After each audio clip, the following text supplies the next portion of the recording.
लेते हैं आज मस्तिष्क के बारे में। जो हमारा दिमाग कौन आई यही हेडा, इसके बारे में आज पढ़ेंगे हम लोग, है ना। कक्षा 10 में मस्तिष्क है, तो आज हम क्या पढ़ेंगे, मस्तिष्क। तो मस्तिष्क के बारे में कुछ जानकारी हो जाए तुम लोगों को भी, तो देख लेते हैं हम मस्तिष्क किसे कहते हैं। मस्तिष्क, ब्रेन,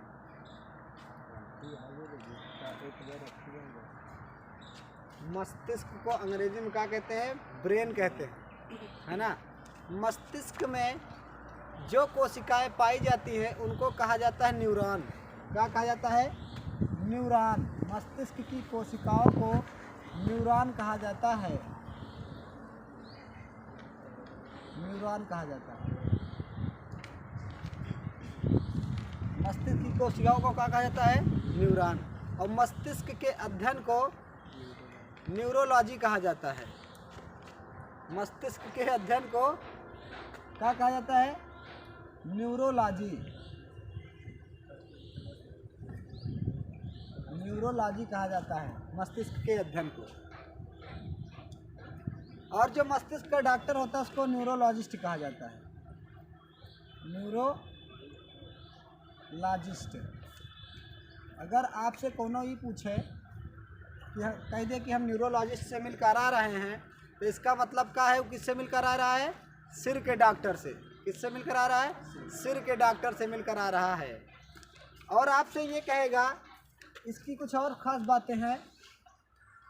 जो मस्तिष्क होता है, मस्तिष्क जो होता है वो पूरे बॉडी का लगभग 2% होता है। बॉडी वेट का कितना होता है, 2% वेट होता है। 2% वेट किसका होता है, मस्तिष्क का। तो जो पुरुषों का मस्तिष्क होता है, पुरुषों का मस्तिष्क कितना होता है, 1450 ग्राम का। और स्त्रियों को जो मस्तिष्क होता है वो होता है 1350 ग्राम का। अब यहाँ ये अंतर न लगा लेना कि 100 ग्राम जो है स्त्रियों का जो है माइंड कम है तो उनका माइंड कम काम करता है, ना ही। उनका जो सेरिब्रम होता है वो पुरुषों की अपेक्षा अधिक काम करता है। अभी आपको हम बताएंगे कि सेरिब्रम क्या होता है, तब आपको पता चलेगा सेरिब्रम का क्या, किसका ज़्यादा माइंड काम करता है। तो बच्चों का जो माइंड होता है, बेबी का, वो होता है 300 ग्राम से 400 ग्राम। मस्तिष्क की एक क्वालिटी और होती है, मस्तिष्क की एक क्वालिटी और होती है,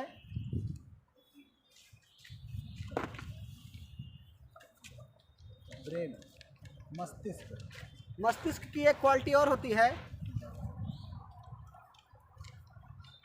मस्तिष्क की एक क्वालिटी है कि ये 20% जो ऑक्सीजन हम लोग लेते हैं, ऑक्सीजन का 20% मस्तिष्क अकेले यूज करता है। जितना ऑक्सीजन लेते हैं, ऑक्सीजन का जितना हम ऑक्सीजन लेते हैं, ऑक्सीजन का कितना परसेंट, ऑक्सीजन का 20% अकेले कौन यूज करता है, ब्रेन। ब्रेन जो मस्तिष्क होता है वो क्या करता है, वो ऑक्सीजन का 20%, जितना हम ऑक्सीजन लेते हैं उसका 20% केवल क्या, ब्रेन इस्तेमाल करता है।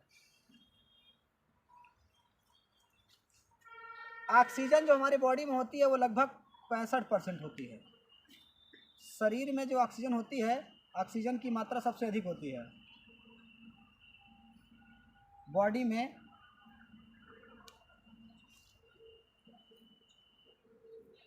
पैंसठ % सबसे ज़्यादा ऑक्सीजन की मात्रा बॉडी में होती है। और सभी अंगों को ऑक्सीजन की आवश्यकता होती है। एक बात और जान लो आप, ये जो मस्तिष्क होता है, मस्तिष्क में जो कोशिकाएं होती हैं, न्यूरॉन कहा जाता है जिनको, इनमें सेल डिवीजन नहीं होता, कोशिका विभाजन नहीं होता। न्यूरॉन में कोशिका विभाजन नहीं होता, कोशिका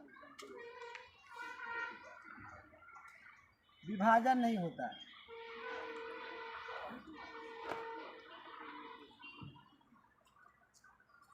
कहने का क्या मतलब है, ये कोशिकाएं नई कोशिकाएं नहीं बनाती। इसलिए देखो हमारे हेड के लिए क्या बनाया जाता है, हेलमेट, ताकि आपके हेड में कोई प्रॉब्लम ना आए, समझ रहे हो, ताकि आपके हेड में क्या हो, कोई प्रॉब्लम ना आए।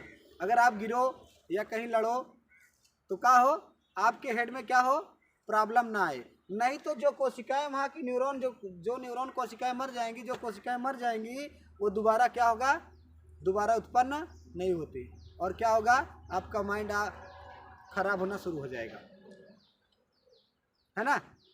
तो ये होता है न्यूरॉन का, इसीलिए हेड के लिए हेलमेट बनाया जाता है ताकि आपको प्रॉब्लम ना आए। और जो हृदय जो यकृत होता है, लीवर में सेल डिवीजन सबसे अधिक होता है। अगर आप लीवर को काट दोगे तो लीवर पुनः जनरेट हो जाता है, फिर उसी आकार में आ जाएगा। लीवर की जो कोशिकाएं होती हैं वो पुनर्जनरेट करती हैं। तो ये न्यूरॉन का हमने बताया। और एक चीज़, माइंड में कभी कैंसर, ब्रेन में कभी कैंसर नहीं होता, ट्यूमर होता है, ब्रेन में कभी कैंसर नहीं होता, है ना, ब्रेन में कभी कैंसर नहीं होता, ये चीज़ जान लो आप लोग। तो हमने क्या बताया, मस्तिष्क के अध्ययन को न्यूरोलॉजी कहा जाता है। इनमें जो कोशिकाएं, मस्तिष्क जिन कोशिकाओं से मिलकर बना होता है उन्हें क्या कहा जाता है, न्यूरॉन, और इसके डॉक्टर को क्या कहा जाता है, न्यूरोलॉजिस्ट। ये बॉडी वेट का, मनुष्य के शरीर का लगभग 2% वेट इसका होता है। तो पुरुषों का जो माइंड का वेट होता है वो 1450 ग्राम और स्त्रियों का 1350 ग्राम, बच्चों का 300 ग्राम से 400 ग्राम। ऑक्सीजन का लगभग 20% अकेले ब्रेन यूज करता है। जितना ऑक्सीजन हम लेते हैं उसका 20% लगभग 20% अकेले ब्रेन इस्तेमाल करता है। ऑक्सीजन की जो मात्रा होती है शरीर में वो 65% होती है, सबसे अधिक ऑक्सीजन पाया जाता है बॉडी में अगर तत्वों की बात की जाए तो। और न्यूरॉन जो कोशिकाएं होती हैं इनमें क्या, सेल डिवीजन नहीं होता, इसीलिए हेड के लिए क्या बनाया जाता है, हेलमेट। नहीं तो पता लगा लड़े तो पता लगा ठाई ठूठ फिस हो गए, है ना। तो हम देखते हैं कि हमारा जो हेड है वो किन किन क्रियाओं को नियंत्रित करता है ना। जो हमारा मस्तिष्क है वो किन किन क्रियाओं को नियंत्रित करता है। और न्यूरॉन, एक चीज़ और लिख लेना, न्यूरॉन जो होता है, न्यूरॉन कोशिका मानव शरीर की सबसे लंबी कोशिका है। न्यूरॉन कोशिका मानव शरीर की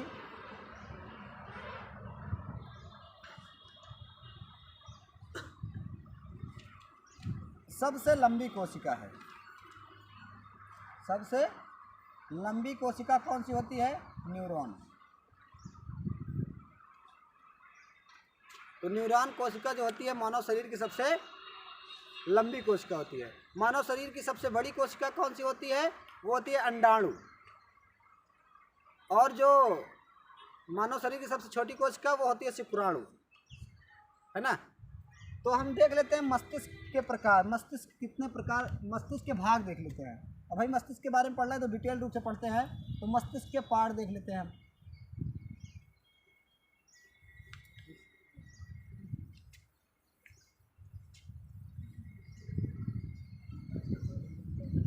मस्तिष्क को मुख्य रूप से 3 भागों में बांटा गया है।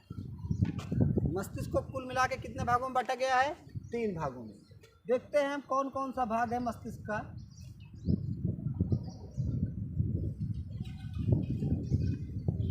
ये हो गया आपका प्रमस्तिष्क, और ये मध्य मस्तिष्क, अग्र मस्तिष्क को कहते हैं अग्र मस्तिष्क।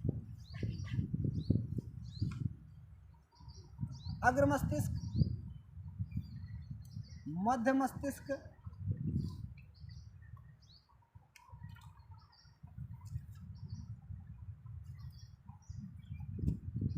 मध्य मस्तिष्क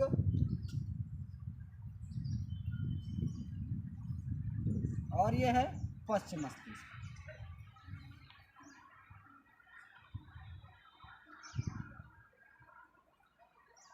ये पश्चिम मस्तिष्क हो गया। तो हमने क्या बताया कि जो मस्तिष्क का पार्ट होता है वो 3 होता है।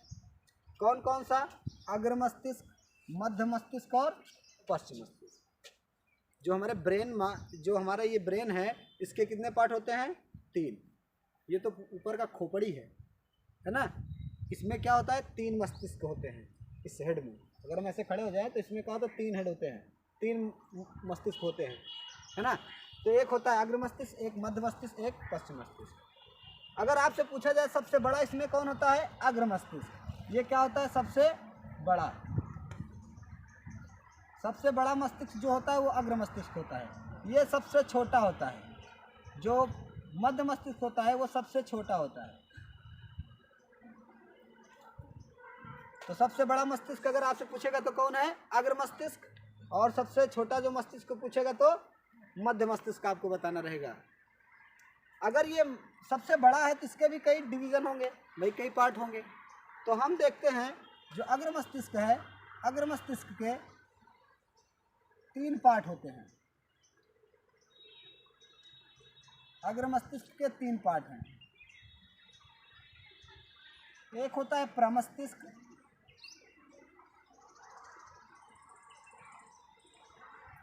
प्रमस्तिष्क का इसको अंग्रेजी में कहते हैं सेरिब्रम। क्या कहते हैं, सेरिब्रम। प्रमस्तिष्क को इसको सेरिब्रम कहते हैं। एक होता है थैलमस, एक होता है हाइपोथैलमस। हाइपोथैलमस तो ये क्या है, ये अग्र मस्तिष्क के पार्ट हैं। प्रमस्तिष्क, सेरिब्रम, थैलमस, हाइपोथैलमस, ये किसके हैं, अग्र मस्तिष्क के 3 पार्ट हैं। इसका कोई पार्ट नहीं होता, केवल ये अकेले होता है मध्य मस्तिष्क। अब इससे बड़ा तो ये होता है पश्चिम मस्तिष्क, तो इसके भी पार्ट होंगे। इसके कितने पार्ट होते हैं, इसके 3 पार्ट होते हैं। इसको भी हम देख लेते हैं कौन कौन से होते हैं। एक होता है इसमें पोन्स, एक होता है मेडुला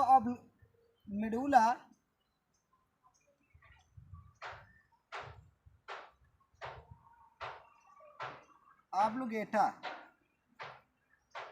मेडुला ऑब्लिगेटा, मेडुला ऑब्लिगेटा एक होता है। और एक होता है आपका सेरिबिलम, जिसको पश्चिम मस्तिष्क कहते हैं। सेरिबिलम, सेरिबिलम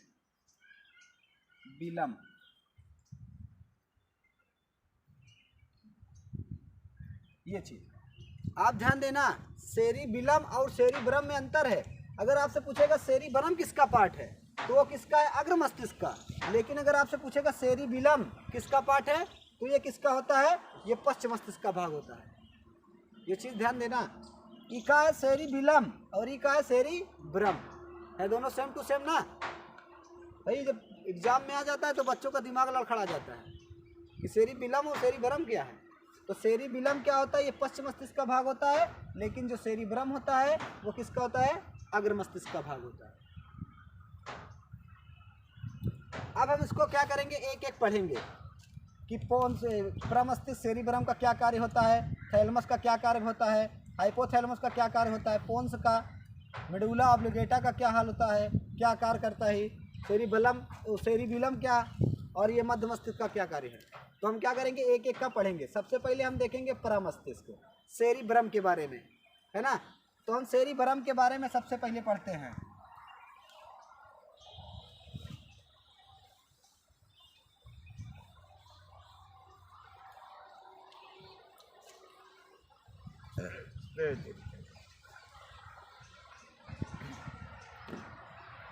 सेरिब्रम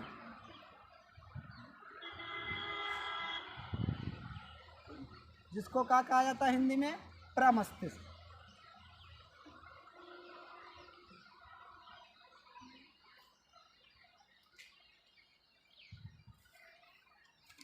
है ना।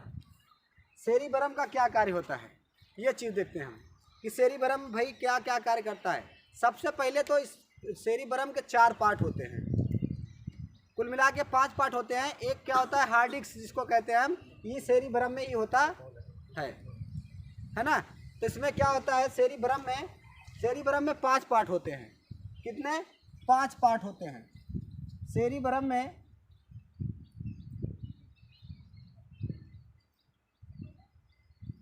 5 भाग होते हैं। सेरिब्रम में कितने भाग होते हैं? 5 भाग। और जो कहा जाता है सबसे बुद्धिमान, मतलब सबसे बुद्धि वाला जो माइंड होता है वो कौन होता है? सेरिब्रम ही होता है। सबसे बुद्धिमान यही होता है, सबसे बुद्धिमान सेरिब्रम ही होता है। इसमें कितने भाग होते हैं सेरिब्रम के? 5 भाग। कौन कौन से? नीचे देख लेते हैं।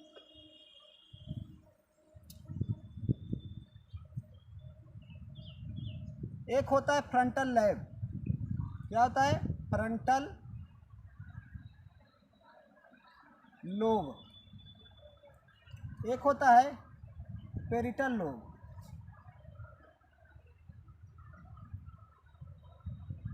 एक होता है टेम्पोरल लोब।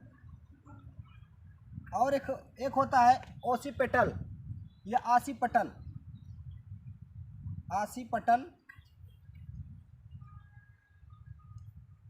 लोब। और ये जो होता है ये वाला होता है हिप्पोक्रेटस। हिप्पोकैम्पस कहा जाता है, कैम्पस। जैसे दरियाई घोड़ा होता है, दरियाई घोड़ा है ना, उसी के तरीके होता है। और ये क्या कहलाता है? ये माइंड का हार्ड डिस्क है। क्या है? माइंड का हार्ड डिस्क।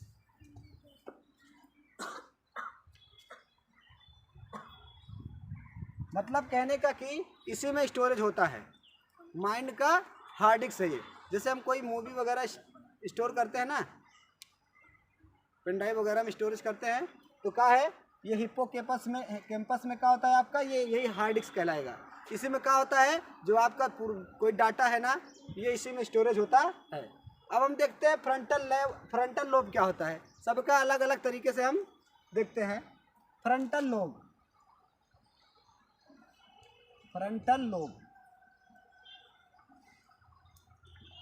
है ना। फ्रंटल लोब का काम क्या होता है? ये तर्क निर्णय है ना, कि आपको क्या तर्क करना है, क्या निर्णय करना है ना, ये चीजें देखना है। इसमें क्या होता है? तर्क निर्णय लेना, ये सब किसमें होता है? फ्रंटल लोब में। तर्क करना, निर्णय लेना, ये सब किसमें आएगा? फ्रंटल लोब में। फिर उसके बाद आपका होता है पेरिटल लोब।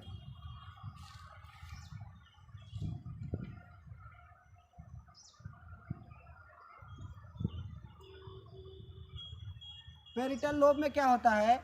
इसमें आपको जैसे लॉजिकल रीजनिंग वगैरह,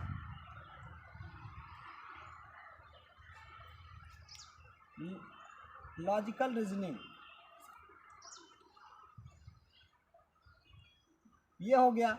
या फिर आप इसमें कह लीजिए लॉजिकल रीजनिंग हो गया, या आप कह लीजिए कि इसमें जैसे रास्ता वगैरह है ना, कि जैसे आप क्रॉस कर रहे हो रोड ना, तो उसमें आपको रोड क्रॉस करने में कि गाड़ी कितना दूर से आ रही है, कैसे है ना, तो रास्ता वगैरह की इसी में जो है कैलकुलेशन होता है। ये क्या है? Parietal lobe. फिर हम देखते हैं क्या आपका टेम्पोरल।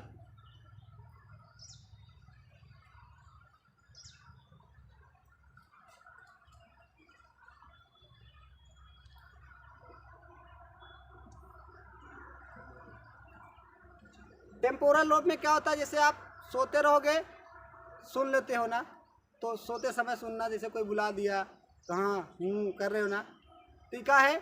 Temporal lobe. सोते समय सुनना, सोते समय सुनना, ये किस में होता है? टेम्पोरल लोब में। और एक बचा आपका क्या? आसिपटल। क्या होता है? आसिपटल।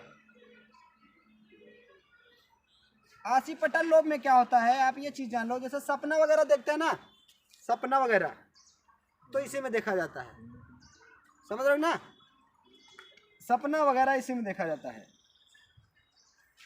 सपना देखे कोई ना, तस्वीर सपने का ना, तो इसी में होता है। तो सपना अपना किस में देखा जाता है? आसिपटल में। तो ये क्या हुआ? ये सेरिब्रम का है, सेरिबैलम नहीं, सेरिब्रम। सेरिब्रम को प्रमस्तिष्क भी कहते हैं, ये अग्र मस्तिष्क का पार्ट है, समझ रहे हो ना। तो ये हो गया आपका सेरिब्रम। अब हम देखते हैं सेरिब्रम के बाद थैलमस। क्या? थैलमस। ये किन क्रियाओं पर नियंत्रण करता है? ये तो आपका इतना हो गया। अब हम देखते हैं थैलमस।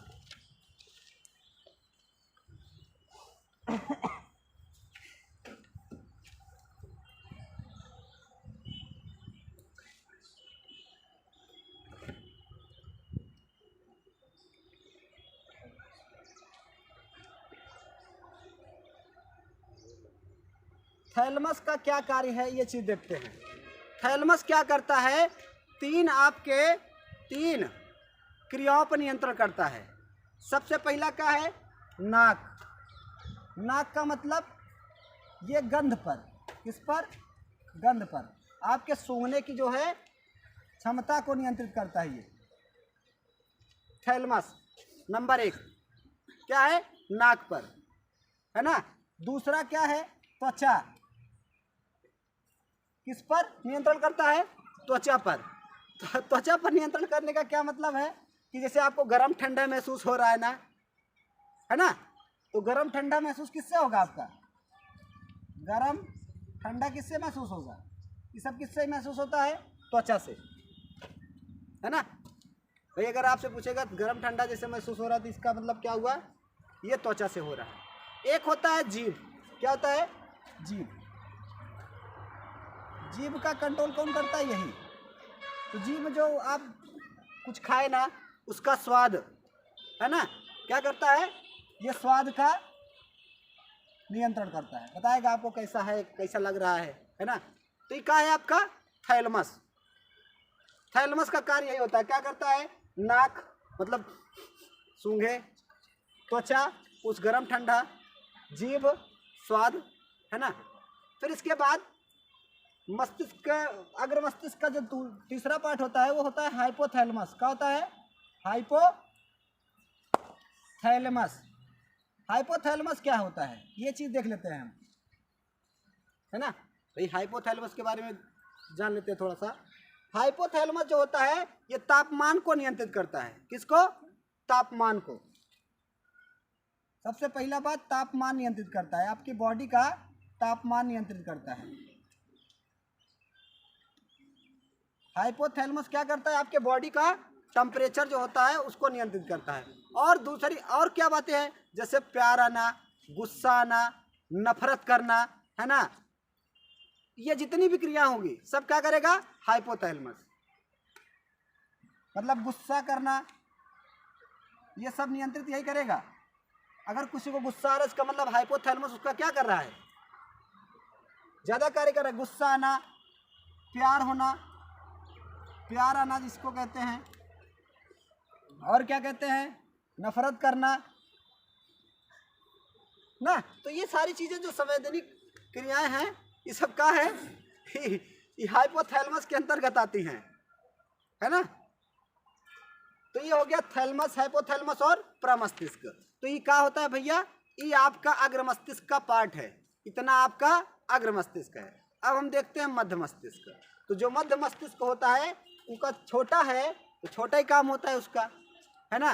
वो जो है 2 क्रियाओं पर नियंत्रित करता है मध्य मस्तिष्क। देख लेते हैं मध्य मस्तिष्क।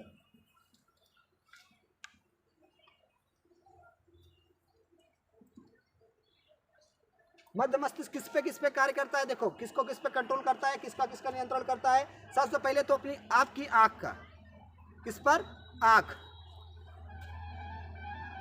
आंख का मतलब क्या है? दृष्टिबोध करवाता है ना। क्या करता है? दृष्टिबोध। ये दृष्टिबोध करवाता है। दूसरी सबसे जो बड़ी बात है कान। क्या है? कान। जैसे आप साउंड सुनते हो ना, तो इसका नियंत्रण कौन करता है? यही। तो दूसरी बात क्या है? कान। क्या? ध्वनि। ये मध्य मस्तिष्क का कार्य होता है। जो मध्य मस्तिष्क नियंत्रित करता है, नियंत्रण में लाता है, वो क्या है? आंख और क्या? कान। अब बचा है क्या? अब आपका बचा पश्च मस्तिष्क, जिसके 3 पार्ट होते हैं। है ना। पश्च मस्तिष्क कितने पार्ट हैं? 3। उसको भी हम देख लेते हैं, पश्च मस्तिष्क को।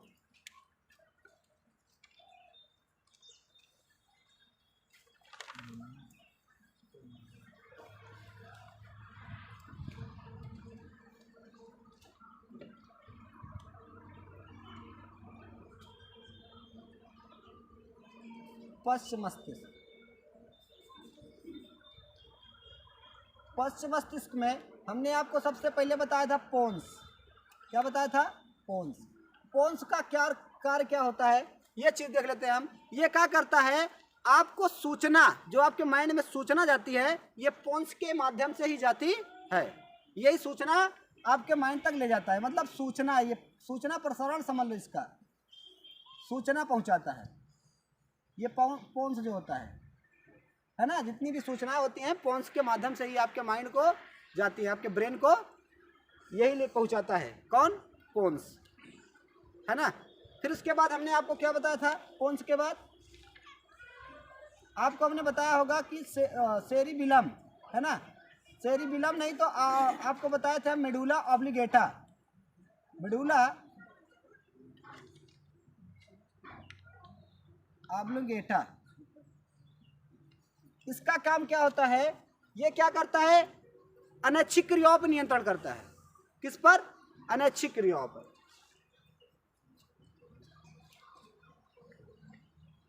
अनैच्छिक क्रियाओं पर ये क्या करता है? नियंत्रण करता है। अनैच्छिक क्रियाओं पर नियंत्रण का क्या मतलब है? जैसे कहने का मतलब आपको क्या है, जैसे आपके छींक आती है ना, छींकना और खांसना, है ना, ये सारी चीजें क्या हैं? और आपका हृदय, कहने का मतलब हृदय का धड़कना, क्या है? हृदय का धड़कना। हृदय का जो धड़कना होता है वो क्या है भैया? जो अगर आपसे पूछा जाए कि हृदय धड़कता है तो उसकी आवाज कैसे आती है? लब डब की आती है। कैसी आती है? लब डब की। और यहाँ फिल्मी वाले क्या बताते हैं? जिया धड़क धड़क जाए, है ना। वो गाना नहीं, वो नहीं है। देखो, जो काव्य होता, वो क्या कहते हैं? व्याकरण होता है। व्याकरण, व्याकरण किस पे विशेष ध्यान देता है? गद्य पे। गद्य जो होता है, गद्य वो व्याकरण पे चलता है। और जो पद होता है वो किस पे चलता है? ध्वनि पे, मतलब आपके संगीत स्वरों पे। उसमें व्याकरण का ध्यान नहीं दिया जाता। जैसे सारे गामा पादानी से ना, वो उस पर दिया जाता है। जिया धड़क धड़क ना, वो जो जिया धड़क धड़क कर रहा है, जो हृदय धड़क धड़क कर रहा है, वो किसका है? वो धड़क धड़क नहीं है, उसकी आवाज क्या आती है? लब डब की आती है। जो हृदय की जो धड़कन है, जो आवाज आती है, वो क्या है? लब डब, हृदय का धड़कना। आपका रक्त परिसंचरण, रक्त परिसंचरण का जो रक्त आपके बॉडी में प्रवाह हो रहा है, आप रोक सकते हो क्या? अनैच्छिक क्रिया है ना, है कि नहीं? श्वसन, फेफड़ा जो श्वसन कर रहे हो ना, ये। और जैसे आपको, आप सपोज दैट मान लो, जैसे आंख का झपकना, ये भी क्या है? अनैच्छिक क्रिया है ना। और अब क्या है? उत्सर्जी अंग, जैसे आप अपशिष्ट निकालते हो ना, तो आप रोक सकते हो क्या? नहीं रोक सकते ना। तो उत्सर्जी अंगों का भी कार्य कौन, इस पर नियंत्रण कौन करता है? उत्सर्जी अंग, है ना। तो हमने और क्या बताया आपको? जितनी भी अनैच्छिक क्रिया होती है, जितनी भी अनैच्छिक क्रिया होंगी, वो सब क्या है? वो सब के सब किस में आएंगी? वो मेडुला ऑब्लिगेटा क्या करेगा? उसको कंट्रोल करेगा। जैसे छींकना, है ना, क्या है? छींकना। देसी भाषा में एक और क्या कहते हैं? पादना, है ना। उत्सर्जी अंग भी है ना, वही चीज है ना। तो छींकना हो गया, हंसना, ये सब चीजें क्या है? अनैच्छिक क्रियाएं हैं। आप नहीं रोक सकते इसको। तो ये क्या करता है? ये किसको कौन कंट्रोल करता है? मेडुला ऑब्लिगेटा। तो ये सब जितनी भी अनैच्छिक क्रिया है। और इसमें एक बचा है, कौन सा? सेरिबिलम। क्या बचा है? सेरिबिलम। सेरिबिलम का भी काम कर देख लेते हैं हम, क्या होता है उसको भी यही लगे हाथ देख लेते हैं सेरिबिलम को। सेरिबिलम, सेरिबिलम का जो काम होता है भैया, ये मसल्स पे कंट्रोल करता है। किस पे? मसल्स को नियंत्रित करता है। सेरिबिलम मसल्स, लिख लो, छींकना ज़्यादा, आँख का झपकना।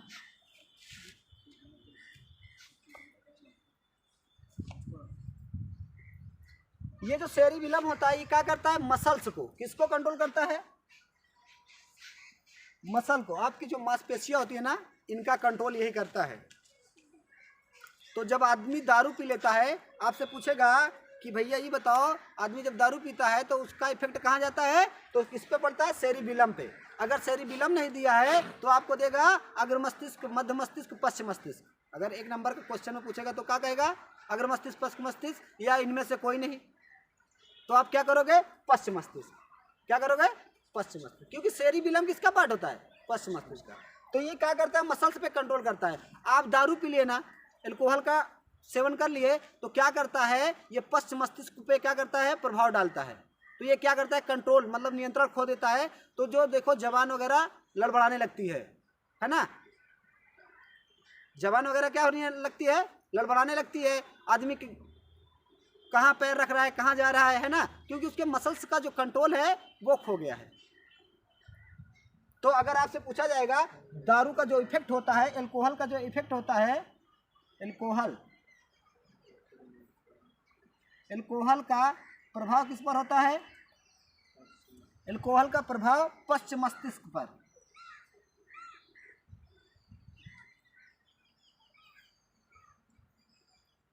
पश्च मस्तिष्क पर होता है।